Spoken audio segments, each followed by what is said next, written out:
Hello everybody, and thank you for joining me. This is Ciara from Ciara T Designs, and today I have this purple and silver perspective moth card to share with you. So let's jump right in. So I'm going to create the base of this card. So I started out with a piece of HammerMill Cardstock, which is what I'm going to use to blend my colors on. And then I'm also going to create my 5x7 base. So I cut my panel. This is a panel. I cut my panel down to be about 1/4 of an inch smaller than my 5x7 base. And then I'm going to cut the silver mat down to be about 1/8 of an inch. So it's the exact same layers I would do with my A2 sized cards. It's just that these happen to be for a 5x7 card. And then for my 5x7 base, I also cut it to be 7x10, and then I'll score at the 5-inch mark. And then here I didn't quite have my slide trimmer all the way down, so this bottom part didn't cut. So I was gonna realign it and then decided it was probably easier to just trim that little extra piece off. So that's what I ended up doing. So this card is very similar to a card I did 6 months ago. I don't even honestly know. It was a while ago. And it was pink and gold, and it was the perspective butterfly card. Now, the only reason this card is very similar to that card is because I'm actually going to teach a class locally here, and these are the samples for that class. So I want them to kind of go together, but be different. So I will link that card if you want to go and check it out, but it's in pinks and gold, and this one's going to be in purples and silver. So I did just score my base there, creating that 5x7 fold, and then I double check my layers before we kind of get into things, just in case I need to change anything with them. I like to do that before I start my ink blending, but you could always trim these down later if you wanted to. I just chose to do it beforehand so that I know what I'm working with. And then for my 4 colors of Oxide ink, I used Shaded Lilac, Wilted Violet. I had to think about that for a second. Dusty Concord, and Villainous Potion.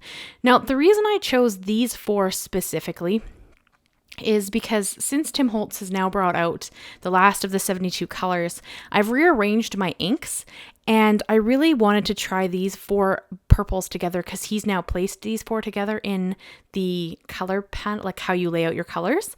And because these 4 are cooler purples. They're more of a blue purple instead of a red purple.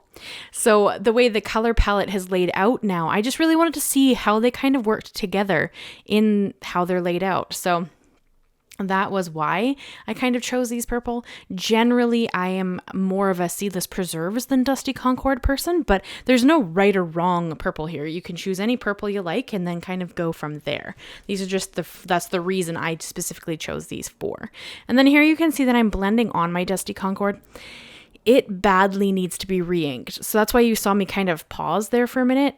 I went to check if I had a re-inker for it. I don't, sadly. So I did message my local store as I was making this and just asked them to set aside a Dusty Concord for me so that I could re-ink my pad because it is very dry.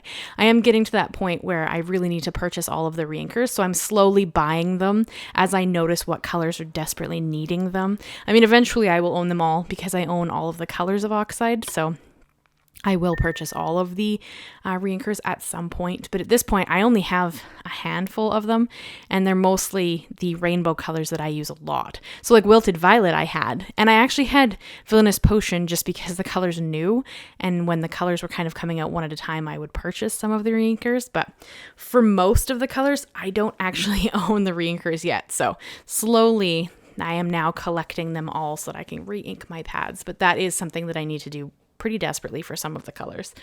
But so I worked through my 4 colors, and here I was a little apprehensive of my blend. I'm not super happy with it, but it's okay. It comes together in the end, and I think it turned out really pretty, but I was a little unsure of it at this point. But I like to move forward in the card and then come back to that if there's something I need to change. So I did cut out the perspective moth and out of that silver cardstock, as I said, because I am doing this out of purple and silver.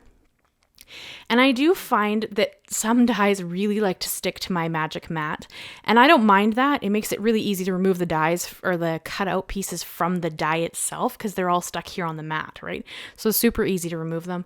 I just carefully bring in my pick tool, my craft pick, and lift off whatever I need to, and then I pop out the extra pieces. So I found this really easy to cut out, and I did bring in a new cutting pad for the top because I know that this metallic cardstock, if you have, designs kind of cut into the plate, it will take on those designs. And I didn't want that. I wanted this to look, very pristine. So because of that, I did bring in just a really nice cutting pad that's brand new that hasn't been used so that I wouldn't have that issue. I've only found that problem with like gold and silver metallic cardstock. I haven't really noticed it with anything else, but it really takes on those extra divots and whatever that are in that plate. And I don't really want that on my card. I mean, if I was doing a really textured card, that would be one thing. It'd kind of add some interest, but that's not really what I'm trying for here. So I am, trying to kind of have a more pretty looking card, because I do hope that some local peeps will sign up for my class and come and learn from me about ink blending and whatnot. So we'll see. I'll let you guys know how this class goes. I'm not planning to teach until April. I have a kind of an announcement to give you guys, but it won't happen until March. Yeah, so I have, some stuff coming up that I can't wait to talk to you about. I'm just not quite there yet. So look for that video. It'll just be like a face-to-face sit-down video where we have a conversation. I will give you a little sneak peek now, though. I am planning to do live content starting in March. So that is pretty exciting. I don't know the exact date or time yet. When I get an idea, I'll give you that idea. I'm hoping to have that for my March announcement when I sit down and have a conversation with you guys. And the first video, as promised, will be a redo of the domed foam holder that I created 3 or 4 years ago. And then I actually said, because that was when Tim Holtz started bringing out those new colors, I said then that when he'd finished bringing out all of those, we would sit down and make one together so that you guys could see how I did it and I could walk you through the process. So that is my plan for March. We are going to sit down and make that domed holder live so we can do it together and I can answer some questions if you have any. So that is on the plan here. I don't know a date yet. But if you're interested, actually, you know what? If you're super interested, like you really want to be there when it's live, tell me down below what time frame works best for you, like afternoon, evening, morning. Try to make it for a PST just because that's what I live in. So, if your best time is 6 p.m. your time frame, if you want to convert that for me so I know what that is my time, and then that'll tell me how realistic it is. Be aware that I am not a morning person. So if you think you're going to have me up teaching you something at 6 a.m. my time, it isn't going to happen. I'm going to be honest. I don't get up at that time for anybody except my mom. And that's only because I want to go visit her and, I get more daylight driving if I visit in the morning. But I am not a morning person. So just be aware of that if you're going to convert your time to mine. But yeah, so that is the plan. Let me know if that's something that's interesting to you. Do you guys like live content? Do you prefer the voiceover videos? These videos aren't going anywhere. Like my regular videos aren't going anywhere. It's just that I want to kind of add some stuff to the channel. So that is one of the things that I want to add, and I think live content would be a lot of fun. So I did stamp on my sentiment there, and you saw that I white heat embossed it. That sentiment is from a Simon Says stamp set. It's the Vintage Garden stamp set, and it just has some really pretty sentiments in it. It actually has some really pretty images, and I realized I haven't used that stamp set yet. So I think it'll be something I really need to bring into spring card making as I'm coming up here. And I'm sorry that Mist had to kind of fan my card with her tail there. Her and Ember got into a bit of a little disagreement, so I picked her up and put her on my desk so that they would stop that.